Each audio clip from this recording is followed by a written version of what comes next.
રાજપીપળાની MR arts and science કોલેજમાં NSUIને drugs મુક્ત campus અભિયાન। દર્શક મિત્રો, આપ જોઈ રહ્યા છો સરદારનો અવાજ। અમદાવાદ ખાતે 2 જાન્યુઆરીથી NSUI દ્વારા રાજ્યવ્યાપી જનજાગૃતિ અભિયાન NSUIનો સંકલ્પ ડ્રગ્સ મુક્ત કેમ્પસની શરૂઆત કરવામાં આવી હતી। આ અભિયાન અંતર્ગત ગુજરાતભરની વિવિધ મોટી કોલેજોમાં જઈને વિદ્યાર્થીઓને નશા મુક્તિ માટે જાગૃતિ કરવાનો પ્રયાસ કરવામાં આવી રહ્યો છે, જેથી ગુજરાતનું યુવાધન નશાની લતથી બચી શકે। આ જ અભિયાનના ભાગરૂપે આજ રોજ MR arts and science college Rajpipla ખાતે કાર્યક્રમનું આયોજન કરવામાં આવ્યું હતું। આ કાર્યક્રમમાં ગુજરાત પ્રદેશ NSUIના પ્રમુખ નરેન્દ્રભાઈ સોલંકી વિશેષ ઉપસ્થિત રહ્યા હતા। આ પ્રસંગે નાદોદના પૂર્વ ધારાસભ્ય PD વસાવા, નર્મદા જિલ્લા કોંગ્રેસ સમિતિના ઉપપ્રમુખ માલવ બારોટ, નર્મદા જિલ્લા યુથ કોંગ્રેસના પ્રમુખ શિવ પટેલ, NSUI નર્મદા જિલ્લાના પ્રમુખ તેજસ તડવી, NSUIના વિવિધ હોદ્દેદારો, કોંગ્રેસ પાર્ટીના તાલુકા પ્રમુખો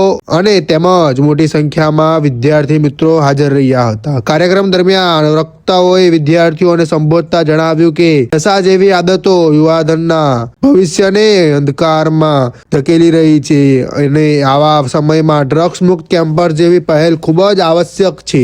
NSUI દ્વારા આગામી દિવસોમાં પણ રાજ્યભરમાં અભિયાન વધુ સક્રિય રીતે ચાલવામાં આવશે તેમ જણાવાયું। આવો સાંભળીએ ગુજરાત પ્રદેશ NSUIના પ્રમુખ નરેન્દ્રભાઈ સોલંકી શું કહે છે।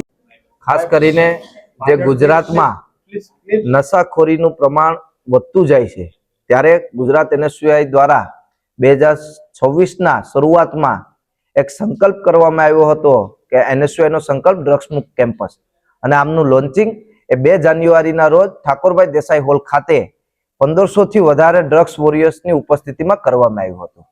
ત્યારે આજે તેના જ ભાગરૂપે રાજપીપળા ખાતે આજે MR આર્ટ્સ એન્ડ સાયન્સ કોલેજમાં જે NSUI નો સંકલ્પ ડ્રગ્સ મુક્ત કેમ્પસનું પ્રોગ્રામનું આયોજન કરવામાં આવ્યું હતું, અને જે વિદ્યાર્થીઓને ડ્રગ્સ અવેરનેસ માટેની જે પ્રોગ્રામ છે NSUI નો, તેમાં જોડાવા માટે અપીલ કરવામાં આવી હતી। ત્યારે ખાસ આપણે આજે એ પ્રોગ્રામમાં રાજપીપળાના પૂર્વ ધારાસભ્ય અને અમારા મુરબ્બી એવા PD વસાવા સાહેબ, અમારા NSUIના પ્રમુખભાઈ તેજસભાઈ તડવી, પૂર્વ NSUIના પ્રમુખ, યુથ કોંગ્રેસના પ્રમુખ, તમામ કોંગ્રેસના આગેવાનો પણ એમાં ઉપસ્થિત રહ્યા હતા।